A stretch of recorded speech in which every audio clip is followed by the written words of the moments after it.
ನಮಸ್ತೆ ವೀಕ್ಷಕರೇ, ನೀವು ನೋಡ್ತಾ ಇದ್ದೀರಾ ಕರ್ನಾಟಕ ತಕ್. ನಾನು ಜಗದೀಶ್. ವಕ್ಫ್ ವಿಚಾರಕ್ಕೆ ಸಂಬಂಧಪಟ್ಟ ಹಾಗೆ ಲೋಕಸಭೆಯಲ್ಲಿ ಭಾರೀ ಚರ್ಚೆ ಆಗ್ತಾ ಇದೆ.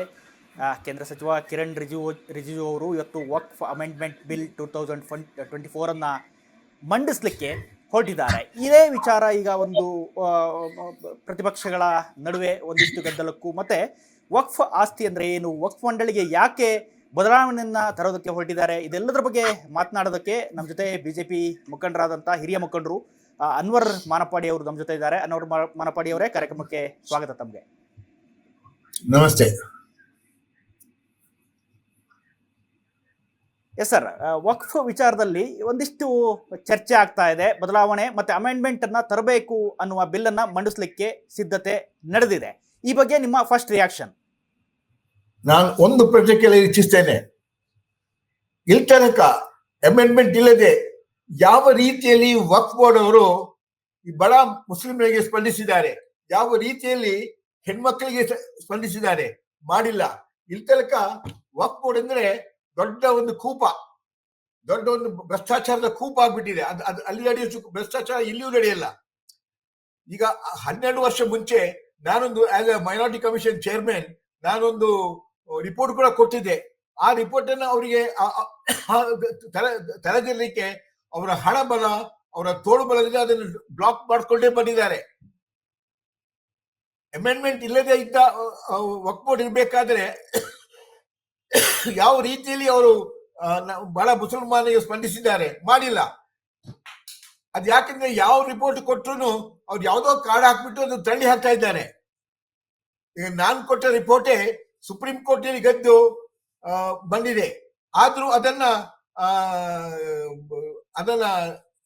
ಅದರ ಪ್ರಕಾರ ನಡ್ಕೊಂಡು ಹೋಗ್ಲಿಕ್ಕೆ ಅವರಿಗೆ ಸಾಧ್ಯವಾಗ್ತಾ ಇಲ್ಲ.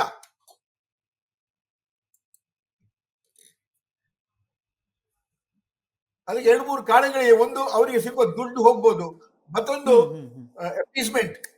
ಎಪೀಸ್ಮೆಂಟ್ ಇಂದ ಅವ್ರಿಗೆ ಕೆಲವು ಅನ್ಪಾಪ್ಯುಲರ್ ಆಗ್ಬೋದು. ಆ ರೀತಿಯಲ್ಲಿ ಅವರು ಒಪ್ಪೋಸ್ ಮಾಡ್ಲಿಕ್ಕೆ ಹೊರಟಿದ್ದಾರೆ ಮತ್ತು ಮಿಸ್ಇನ್ಫಾರ್ಮೇಶನ್ ಕೊಡ್ತಾ ಇದ್ದಾರೆ. ಅವ್ರು ನಿಜವಾದ ಇನ್ಫಾರ್ಮೇಶನ್ ಹೇಗಿತ್ತು ಅಂತ ಹೇಳಿದ್ರೆ, ವಕ್ಫ್ ಬೋರ್ಡು ಬಡ ಮುಸಲ್ಮಾನಿಗೆ ಎಲ್ಲಾ ರೀತಿಯಲ್ಲಿ ಸ್ಪಂದಿಸಬೇಕೀಗ. ಅದರ ಬದಲು ಆ ವಕ್ಫ್ ಬೋರ್ಡ್ ಅವರೇ ಮತ್ತು ಕೆಲವು ಪಕ್ಷದ ನಾಯಕರು ಸೇರಿ ವಕ್ಫ್ ಪ್ರಾಪರ್ಟಿಯನ್ನು ಲೂಟಿ ಮಾಡಿದ್ದಾರೆ. ಅದು 2,30,000 ಕೋಟಿ ತನಕ ನಮ್ಮ ಕರ್ನಾಟಕದಲ್ಲೇ ಹೋಗಿದೆ. ಅದರ ವಿಷಯವಾಗಿ ಒಂದು ಕಂಪ್ಲೀಟ್ ತನಿಖೆ ನಡೆದರೆ ಹಾಲಿಗೆ ಹಾಲು ನೀರಿಗೆ ನೀರಾಗ್ಬಿಡುತ್ತೆ. ಜಸ್ಟಿಸ್ ಆನಂದ್ಜಿ ಉಪಲೋಕಾಯುಕ್ತರು ಈ ವಿಚಾರದಲ್ಲಿ ಅವರು ಕಂಪ್ಲೀಟ್ ಸ್ಟಡಿ ಮಾಡಿದ್ದಾರೆ ಮತ್ತು ರಿಪೋರ್ಟ್ ಕೊಟ್ಟಿದ್ದಾರೆ. ಅಂಡರ್ 7.2 ಇದರಲ್ಲಿ, ಅಂಡರ್ 7.2 ಅಲ್ಲಿ ಇದರಲ್ಲಿ ಲೋಕಾಯುಕ್ತಕ್ಕೆ ಕರ್ನಾಟಕ ಸರ್ಕಾರ ಅದನ್ನು ಸ್ಟಡಿ ಮಾಡಿ ಒಂದು ರಿಪೋರ್ಟ್ ಕೊಟ್ಟಿದ್ದು ಹೇಳಿದ್ರು. ಅವರು ಬಹಳ ಚೆನ್ನಾಗಿ ಅದರಲ್ಲಿ ಬೇಕಾದ ಹಾಗೆ ಬಹಳ ಚೆನ್ನಾಗಿ ಅದನ್ನು ಇನ್ವೆಸ್ಟಿಗೇಟ್ ಮಾಡಿ ಒಂದು ರಿಪೋರ್ಟ್ ಕೊಟ್ಟಿದ್ದಾರೆ. ಆ ರಿಪೋರ್ಟ್ ಕೂಡ ಅವರು ಹೊರತರಲ್ಲ. The report which I have given should be read along with justice Anandji ಕೊಟ್ಟ ರಿಪೋರ್ಟ್. ಆಗ ಅವ್ರು ಮಾಡೋದೀಗ ಸಡನ್ಲಿ ಏನೋ ಈಗ ಯಾವ ರೀತಿಯಲ್ಲಿ ಕೂಡ ಪ್ರಯೋಜನ ಇಲ್ಲದಾಗ ಸೆಂಟ್ರಲ್ ಗವರ್ಮೆಂಟ್ ಹೊಸ ಅಮೆಂಡ್ಮೆಂಟ್ ಮಾಡುವಾಗ ಯಾಕೆ ಇವರಿಗೆ ಎಷ್ಟು ಹೊಟ್ಟೆ ಉರಿ? ಯಾಕೆ ಇಲ್ಲಿ ತನಕ ಏನು ಮಾಡಿದ್ದಾರೆ? We are the richest organization actually in all aspects. Number 1 is armed forces, number 2 is railways, number 3 is waqf board. So much of property we can take care of everybody, not only just Muslims. ಕೆಲವು ಉದಾಹರಣೆ ಮಾಡಿದ್ರೆ majority ಬಡವರು ಕೂಡ ಇದನ್ನು help ಮಾಡಬಹುದು. ಅದು ಇದು ಸರಿಯಾಗಿ ನಡೆಸಿಕೊಂಡು ಹೋದ್ರೆ there will be fantastic, there will be very nice society will be formed in the country. Not only it is useful to the poor Muslims, and so much money is there, they can even help the majority to a certain extent. What a gesture it will be. ಅದನ್ನು ಎಷ್ಟು ತಮ್ಮಲ್ಲಿ ಎಷ್ಟು ಸಂತೋಷ ಪಡ್ಬೋದು, ಎಷ್ಟು ಒಬ್ಬರನ್ನೊಬ್ಬರು ಒಪ್ಪಿಕೊಂಡು ಹೋಗ್ಬೋದು. ಇದೆಲ್ಲ ಮಾಡೋಕ್ಕೋಸ್ಕರ ನನ್ನ ಪ್ರಕಾರ ಈ ಬಿಲ್ ಅವಶ್ಯ. ಯಾಕಂದ್ರೆ ಇಲ್ಲಿ ತನಕ ಇರುವ ಆಕ್ಟ್ಸ್ ಅಲ್ಲಿ ಇವರು ಯಾವ ರೀತಿಯಲ್ಲಿ ಕೂಡ ಅದಕ್ಕೆ ಸ್ಪಂದಿಸಿ ಬಡ ಮುಸಲ್ಮಾನಿಗೆ ಏನು ಮಾಡಿಲ್ಲ. ಇದು ನನಗೆ ಗೊತ್ತಿಲ್ಲ, ಕರ್ನಾಟಕದಲ್ಲಿ ಹಾಗಾಗಿದೆ. ಅದೇ ರೀತಿ ಎಲ್ಲ ಕೂಡ ಹಾಗೆ ಆಗಿದೆ. ಒಮ್ಮೆ ಈ ರಿಪೋರ್ಟ್ ನ ಒಂದು 2-3 ಜಸ್ಟಿಸ್ಗಳನ್ನ ಕೂರಿಸಿ ಅದರ ಮೇಲೆ ಒಂದು ಅನ್ವೇಷಣೆ ನಡೆದರೆ ಎಲ್ರಿಗೂ ಅರಿವಾಗ್ತದೆ, ಹಾಲಿಗೆ ಹಾಲು ನೀರಿಗೆ ನೀರಾಗ್ಬಿಡ್ತಾಗ.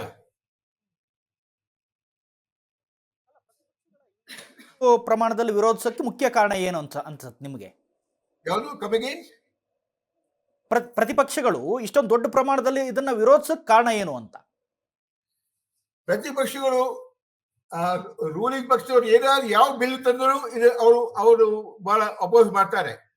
ಈಗ ಯಾಕೆ ಮಾಡ್ತಾರೆ ಅಂತ ಹೇಳಿದ್ರೆ ಅವರು appeasement to the Muslim voters. ಅವ್ರಿಗೆ ಕೂಡ ಬಹಳಷ್ಟು ಸುಳ್ಳು ಕಂತೆಗಳನ್ನು ಹೇಳಿ ಅವ್ರಿಗೆ ಆ ಇಗ್ನರೆಂಟ್ ಮುಸ್ಲಿಮರನ್ನ ಇವರ ಭಾಗಿಗಳಾಗಿ ಮಾಡ್ತಾರೆ. ಇದನ್ನ ಆಕ್ಚುಲಿ ಇಲ್ಲಿ ತನಕ ಸಿಗದ ಒಂದು ಗುಣ ಇನ್ನು ಮುಂದೆ ಸಿಗ್ಬೋದು. ಯಾರಾದ್ರೂ ಒಬ್ಬರು ಹೇಳಿ ನೋಡುವ, ವಕ್ಫ್ ಬೋರ್ಡಿಂದ ಬಡ ಮುಸಲ್ಮಾನಿಗೆ ಬಹಳ ಪ್ರಯೋಜನ ಆಗಿದೆ ಅಂತೇಳಿ ಅವರ ಪರಿಚಿತವರು ಗುರುತಿದವರು ಅವರಿಗೆ ಬೇಕಾದಾಗ ಒಂದು 5% ಅವರಿಗೆ ಕೊಟ್ಟಿರ್ಬೋದು. ಅದು ಬಾಕಿ 95% ಎಲ್ಲಿ ಹೋಯ್ತು? ಯಾಕೆ ಎಲ್ಲರನ್ನು ಇನ್ಕ್ಲೂಸಿವ್ ಮಾಡಲ್ಲ?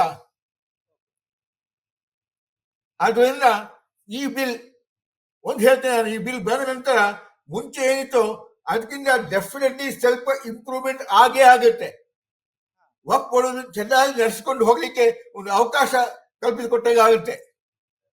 ಅಲ್ಲಿ ಕೂಡ ಅಂದ್ರೆ ಈ ಹಿಂದೆ ವಿರೋಧ ಅಂದ್ರೆ ಕಾಂಗ್ರೆಸ್ ಆಡಳಿತ ಇದ್ದಂತ ಸಂದರ್ಭದಲ್ಲಿ ಆ ಪಕ್ಷಗಳು ಹೇಳ್ತಾ ಇದ್ವು, ನಾವು ವಕ್ಫ್ ಆಸ್ತಿಯನ್ನ ಉಳಿಸಿದೀವಿ, ಸೊ ಅದಕ್ಕೆ ಅಂತಾನೆ ಬೋರ್ಡ್ ಒಂದು ಫಾರ್ಮ್ ಮಾಡಿದೀವಿ, ಸೊ ಸಾಕಷ್ಟು ಆಸ್ತಿಗಳು ಉಳಿದಿದ್ದು ಅದರಿಂದಾಗಿ ಅಂತ ಒಂದಿಷ್ಟು ಮಾಹಿತಿ ನೋಡಿ.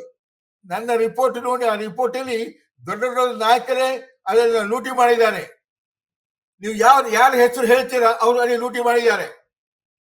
ಎಲ್ಲರ ಹೆಸರು ಟು ವಾಟ್ ಎಕ್ಸ್ಟೆಂಟ್ ಅವ್ರು ಲೂಟಿ ಮಾಡಿದ್ದಾರೆ, ಹೇಗೆ ಲೂಟಿ ಮಾಡಿದ್ದಾರೆ ಅಂತ ಕ್ಲಿಯರ್ ಆಗಿ ಆ ರಿಪೋರ್ಟ್ ಅಲ್ಲಿ ಕೊಟ್ಟಿದೆ. ನಾನು ಈಗಂತ ಅವ್ರು ಮಾತಾಡೋದು, ಅವ್ರಿಗೆ ಧೈರ್ಯ ಇಲ್ಲದೆ ಒಂದೇ ಕೂತ್ಕೊಂಡು ಬನ್ನಿ ನಾನು ಹೇಳ್ಕೊಡ್ತೇನೆ ಯಾವ ರೀತಿಯಲ್ಲಿ ಅವ್ರು ಯಾವ ಪ್ರಾಪರ್ಟಿಗಳನ್ನ ಒಳಗಾಕಿದ್ದಾರೆ, ಯಾವ ರೀತಿ ಆಗಿದೆ ಸ್ವಲ್ಪ ವಿವರಿಸಿ ಹೇಳ್ಬೋದಾ ಮನಪಾಡಿಯವರೇ? ಯಾವುದು ಈ ನಿಮ್ಮ ರಿಪೋರ್ಟ್ ಅಲ್ಲಿ ಉಲ್ಲೇಖ ಆಗಿರುವ ಅಂಶಗಳನ್ನ ಕೆಲವು ಈಗೆಲ್ಲ ಲೂಟಿ ವಿಚಾರಕ್ಕೆ ಸಂಬಂಧಪಟ್ಟ ಹಾಗೆ ನೋಡಿ. ಅದು ಬಹಳ ದೊಡ್ಡ ಕತೆ. ಹೇಗೆಂದು ಹೇಳಿದ್ರೆ, ಈಗ ಎಲ್ಲ ಮುಸ್ಲಿಂ ಪ್ರಾಪರ್ಟಿಗಳಿಗೆ ಒಬ್ಬ ಮುತವಲ್ಲಿ ಅಂತ ಇರ್ತಾನೆ. ಆ ಮುತವಲ್ಲಿಯನ್ನ ದಾನ ಮಾಡಿದವರು ಅಪಾಯಿಂಟ್ ಮಾಡ್ಬೋದು, ಅದಂತ ಎಲೆಕ್ಷನ್ ಬೇಕಾದ್ರೆ ಅಪಾಯಿಂಟ್ ಮಾಡ್ಬೋದು. ಅವರ ಫ್ಯಾಮಿಲಿ ಅಪಾಯಿಂಟ್ಮೆಂಟ್ ಮ್ಯಾನೇಜರ್ ಆಗಿ ಪರ್ಮನೆಂಟ್ ಆಗಿ ಇರ್ಬೋದು, ಅಪ್ಪ ಮಗ ಮತ್ತೊಬ್ಬ ಹಾಗೆ ಮಾಡ್ಬೋದು. ಅದು ಏನಾಗಿದೆ ಅಂತ ಹೇಳಿದ್ರೆ, ಇದನ್ನ ಅವರು ಕರೆಂಟ್ ಬಂದಾಗ ಅವ್ರ ಹೆಸರು ಮಾಡ್ಕೊಳ್ತಾರೆ, ನೀರು ಬಂದಾಗ ಅವ್ರ ಹೆಸರು ಮಾಡ್ಕೊಳ್ತಾರೆ. ಹಾಗೆ ಮತ್ತು ಚಿಸ್ಟ್ ಕಟ್ತಾರೆ, ಹೋಗಿ ಟ್ಯಾಕ್ಸ್ ಕಟ್ತಾರೆ. ಈಗ ಬೇಕಾದ್ರೆ ದೇಶದಲ್ಲಿ ಯಾರು ಬೇಕಾದ್ರೆ ಯಾರ ಪ್ರಾಪರ್ಟಿ ಕ್ಯಾಶ್ ಶಿಸ್ತು ಕಟ್ಬೋದು. ಹಾಗೆ ಮಾಡ್ತಾರೆ ಅವರು. ಅದು ಮಾಡಿದರೆ ಒಂದು ದಿವಸ ಅದು ಅವ್ರಿಗೆ ನಮ್ಮ ಸ್ವಂತ ಪ್ರಾಪರ್ಟಿ ಅಂತ ಹೇಳಿ ಮಾರ್ಲಿಕ್ಕೆ ಹೊರಡ್ತಾರೆ.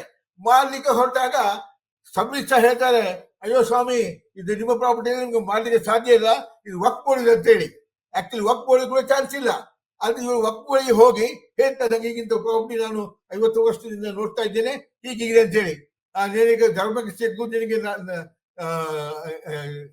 ಇಷ್ಟು ಸಿಕ್ಕ ಅಗತ್ಯ ಇಲ್ಲ, ನಿನಗೆ ಇಷ್ಟು ಬಾಕಿ ನಮ್ಗೆ ಬೇಕಂತ ಲೀಡರ್ಸ್ ತಗೊಳ್ತಾರೆ.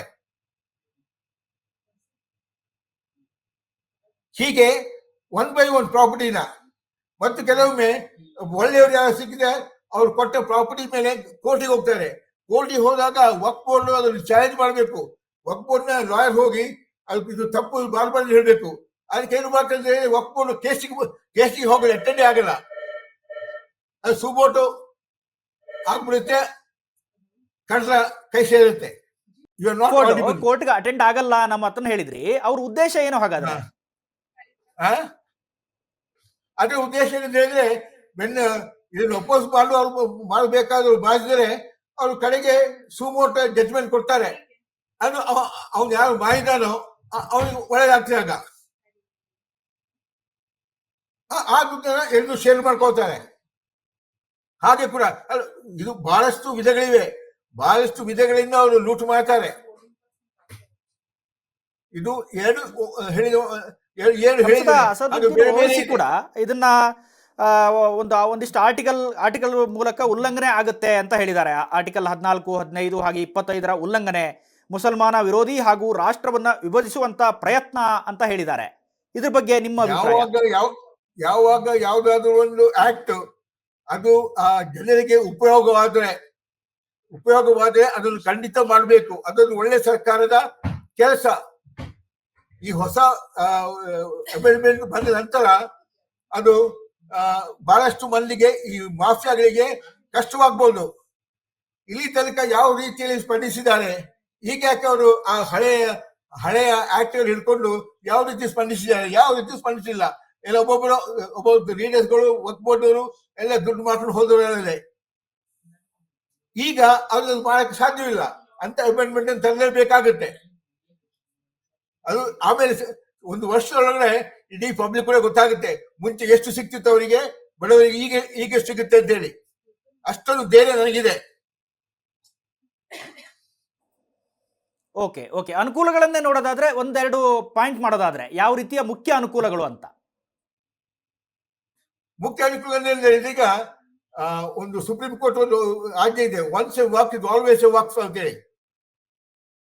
ಈ ಕೆಲವು ಮಂದಿ ಈ ವಫ್ ಪ್ರಾಪರ್ಟಿನ ಹೇಗೆಲ್ಲ ಮಾಡಿ ತಮ್ಮನ್ನು ಮಾಡಿಸ್ಕೊಳ್ತೀಯಾನೋ ಅದು ಮುಂಚೆ ವಕ್ಫ್ ಆಗ್ತದೆ. ಆ ವಕ್ಫ್ ಪ್ರಾಪರ್ಟಿ ಯಾರಿಗೂ ಮಾರಿಗೂ ಸಾಧ್ಯ ಇಲ್ಲ. ಆಗ ಈ ಹೊಸ ಬಂದ್ರೆ ಅದನ್ನು ವಾಪಸ್ ಪಡ್ಕೊಂಡು ಗವರ್ಮೆಂಟಿನ ಅಕೌಂಟಿಗೆ ಬರುತ್ತೆ. ಅದು ಹೋದ ಪ್ರಾಪರ್ಟಿ ಹಿಂಗೆ ಪಡ್ಕೊಳ್ಬಹುದು. ಥ್ಯಾಂಕ್ ಯು ಅನ್ವರ್ ಮಾರಪಾಡಿ ಅವರೇ. ಸಾಕಷ್ಟು ವಿಚಾರಗಳನ್ನ ತಿಳಿಸ್ಕೊಟ್ರಿ. ವಕ್ಫ್ ಬೋರ್ಡ್ಗೆ ಸಂಬಂಧಪಟ್ಟ ಹಾಗೆ ವಕ್ಫ್ ಅಮೆಂಡ್ಮೆಂಟ್ಗೆ ತಿದ್ದುಪಡಿಯನ್ನ ತರೋದ್ರ ಮುಖಾಂತರ ಏನೇನು ಅನುಕೂಲತೆ ಆಗುತ್ತೆ ಅನ್ನೋದು ಕೂಡ ಜನರಿಗೆ ತಿಳಿಸ್ಕೊಟ್ರಿ. ಥ್ಯಾಂಕ್ ಯು ನಿಮಗೆ. ಇದಿಷ್ಟು ಈ ಕ್ಷಣದ ಅಪ್ಡೇಟ್ಸ್. ನಿರಂತರ ಅಪ್ಡೇಟ್ಸ್ಗಾಗಿ ನೋಡ್ತಾ ಇರಿ ಕರ್ನಾಟಕ ತಕ್.